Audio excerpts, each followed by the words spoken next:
Perkenalkan, saya Hikmah Mulia dengan NIM 220161112 dari Prodi Pendidikan Bahasa dan Sastra Indonesia, Universitas Negeri Padang.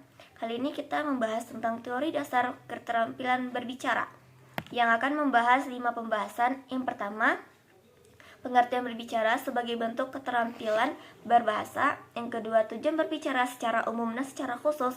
Yang ketiga, catur cara saji bicara sebagai metode dalam keterampilan berbicara. Yang keempat, yaitu faktor yang mempengaruhi keterampilan berbicara. Dan yang kelima, jenis-jenis berbicara sebagai keterampilan berbahasa. Pertama, pengertian berbicara sebagai bentuk keterampilan berbahasa. Berbicara merupakan alat komunikasi yang dilakukan oleh manusia secara lisan. Berbicara adalah kemampuan mengucapkan artikulasi atau kata-kata untuk mengekspresikan perasaan, pikiran, ide, dan gagasan.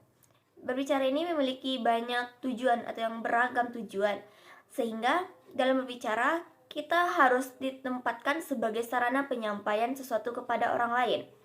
Kemudian keterampilan berbicara ini merupakan keterampilan yang mekanistik, yang mana semakin banyak kita berlatih, maka kita akan semakin menguasai dan pandai dalam berbicara tersebut. Tidak ada seorang pun yang langsung ahli atau langsung terampil dalam berbicara tanpa latihan terlebih dahulu. Kemudian dapat dikatakan bahwa berbicara ini adalah suatu sistem atau tanda-tanda yang dapat dilihat, didengar, yang memanfaatkan sejumlah otot tubuh manusia demi maksud dan tujuan atau gagasan yang telah dikombinasikan. Kedua, tujuan berbicara secara umum dan secara khusus. Menurut Tarigan, tujuan utama berbicara ini adalah untuk berkomunikasi agar dapat menyampaikan pikiran secara efektif. Dan pembicara harus memahami makna segala sesuatu yang ingin dikombinasikan. Dia harus mampu mengevaluasi efek komunikasi yang terhadap pendengarnya. Dan dia harus mengetahui prinsip-prinsip yang mendasari segala sesuatu situasi pembicaraan, baik secara umum maupun secara perorangan. Kemudian menurut Joko, tujuan berbicara ini ada 5.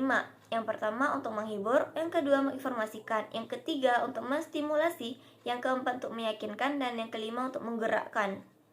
Kemudian tujuan berbicara secara umum adalah karena adanya dorongan, keinginan untuk menyampaikan pikiran atau gagasan kepada orang lain yang ingin kita ajak bicara.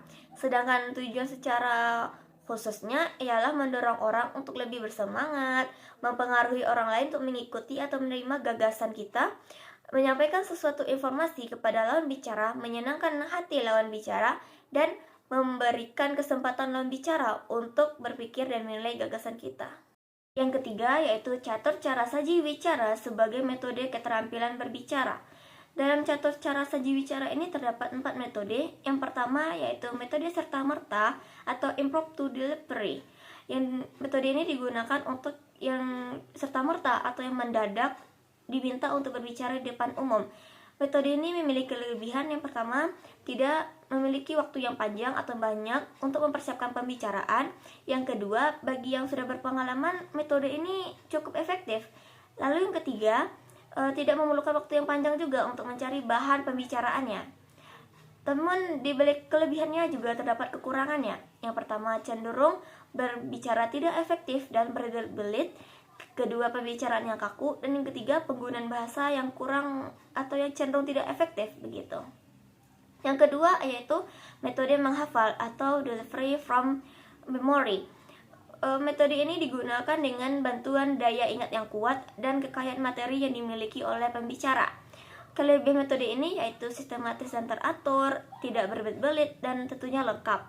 Serta kelemahannya yaitu sering memajemukkan, cenderung berbicara cepat-cepat, dan kurang penghayatan, serta sulit menyesuaikan diri dengan reaksi pendengarnya. Yang ketiga yaitu metode naskah atau delivery from manuscript. Metode ini jarang digunakan, kecuali pada saat-saat yang penting saja.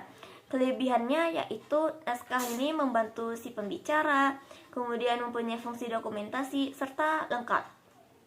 Serta kelemahannya itu yaitu agak kaku, tidak menarik, dan sulit memberikan tekanan. Dan yang terakhir, nomor 4, yaitu metode extemporan atau extemporaneous delivery. Metode ini jarang digunakan oleh pembicara yang ingin berbicara tanpa mempersiapkan naskah.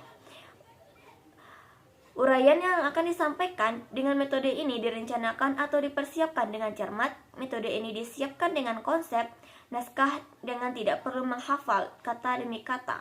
Metode ini bersifat fleksibel dan variatif dalam menggunakan kata-kata atau diksinya.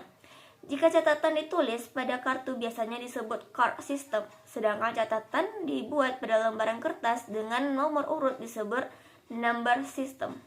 Keempat, yaitu faktor yang mempengaruhi keterampilan berbicara. Dalam berbicara ini adalah suatu usaha yang dilakukan oleh individu untuk menyampaikan gagasannya kepada sekelompok orang atau yang disebut dengan audiens. Jadi pasti ada yang namanya faktor penunjangnya. Pertama, faktor penunjangnya yaitu faktor kebahasaan, yaitu faktor yang menyangkut masalah linguistiknya, yang dipenuhi pada waktu seseorang berbicara agar yang disampaikannya diterima dengan baik oleh audiens. Faktor kebahasaan ini mencakupi satu, ketepatan ucapan dan pelafalan. Yang kedua, penempatan tekanan, nada, dan durasi yang sesuai. Yang ketiga, diksi atau pilihan kata. Yang keempat, ketepatan sasaran pembicaraan.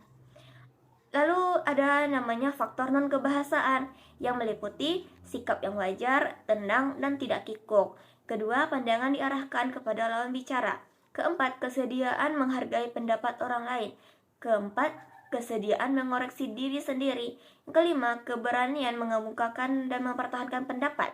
Yang keenam, gerak-gerik dan mimik yang tepat. Kemudian kenyaringan suara, kelancaran, penalaran dan relevansi. Dan yang terakhir adalah penguasaan topik. Yang kedua adalah adanya faktor penghambat yang meliputi pertama, faktor fisik, yaitu yang terdapat pada partisipan atau peserta sendiri yang berasal dari luar partisipan. Yang kedua, faktor media, yaitu faktor linguistik dan faktor non-linguistik, misalnya lagu, irama, tekanan, ucapan, serta gerak-gerik bagian tubuh. Yang ketiga, adanya faktor psikologis, yaitu kondisi kejiwaan partisipan komunikasi, misalnya dalam keadaan marah, menangis, dan sakit. Adapun hambatan eksternal seperti suara atau bunyi, kondisi ruangan, media, dan pengetahuan pendengar. Kelima, yaitu jenis-jenis berbicara sebagai keterampilan berbahasa. Tarigan mengemukakan bahwa secara garis besar berbicara ini dapat dibagi atas pertama, berbicara di muka umum pada masyarakat atau public speaking mencakup 4 jenis. Yang pertama, berbicara dalam situasi yang memberitahukan atau melaporkan, yang bersifat informatif atau informative speaking. Yang kedua yaitu berbicara dalam situasi yang bersifat kekeluargaan, persahabatan atau fellowship speaking. Yang ketiga yaitu berbicara dalam situasi yang bersifat membujuk, mengajak, mendesak, dan meyakinkan atau persuasive speaking. Dan yang keempat ada berbicara pada situasi yang bersifat merundingkan dengan tenang dan hati-hati atau deliberative speaking. Kemudian nomor 2 adalah berbicara pada konferensi atau konferensi speaking yang meliputi diskusi kelompok atau group discussion yang meliputi pertama tidak resmi atau informal seperti kelompok studi, kelompok pembuatan kebijakan atau komik. Dan yang kedua adalah yang resminya atau yang formal seperti konferensi, diskusi panel, dan simposium. Dan ada pula selanjutnya yang prosedur parlementer atau parliamentary procedure seperti debat. Ada 5 landasan yang digunakan untuk mengklasifikasikan berbicara. Yang pertama menurut situasi, yaitu menuntut keterampilan berdasarkan situasinya.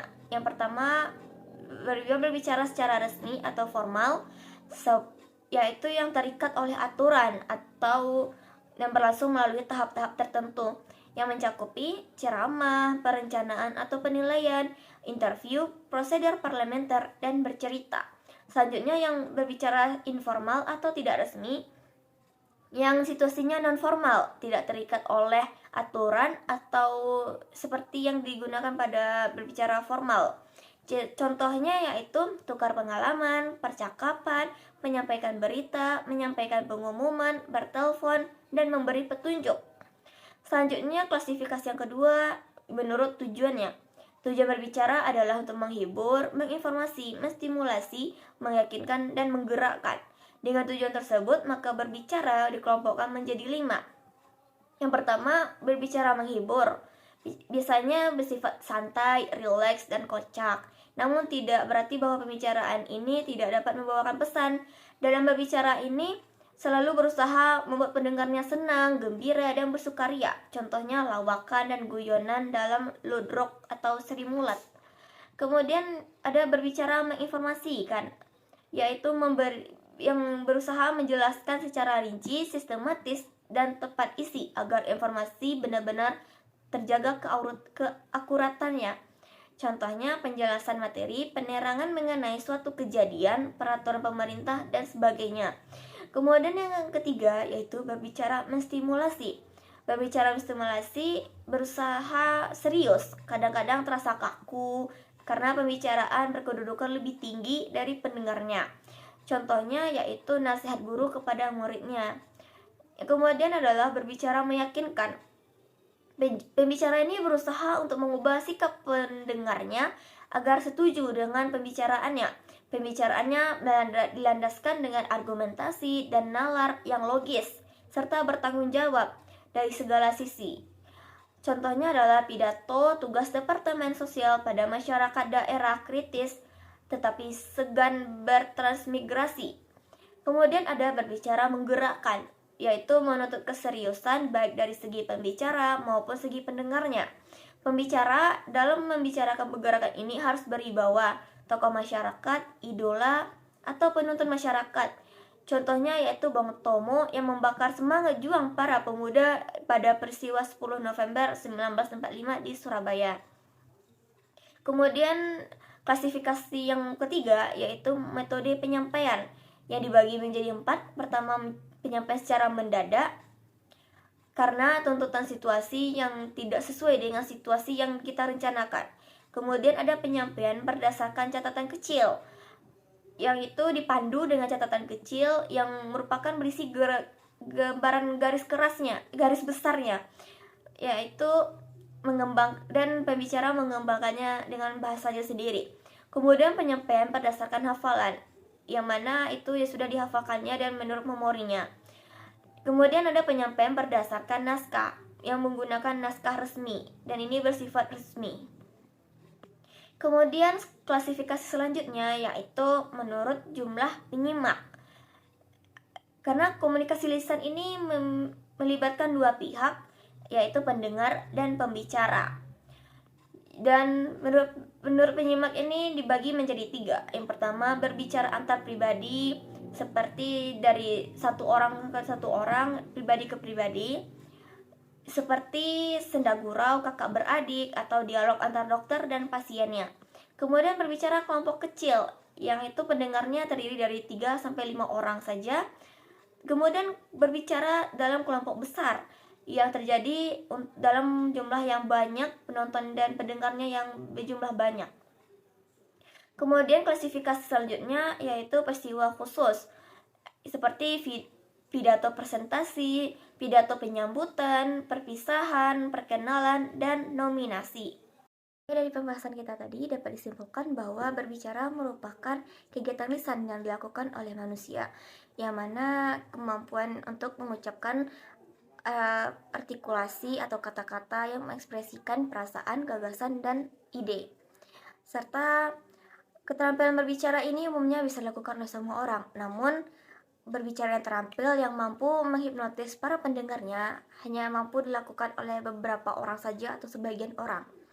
Maka dalam berbicara ini kita harus melakukan latihan, karena berbicara ini termasuk keterampilan yang mekanistik. Semakin banyak kita latihan, maka semakin kita akan terampil dalam berbicara tersebut. Semoga pembahasan ini bermanfaat. Sekian, terima kasih. Assalamualaikum warahmatullahi wabarakatuh.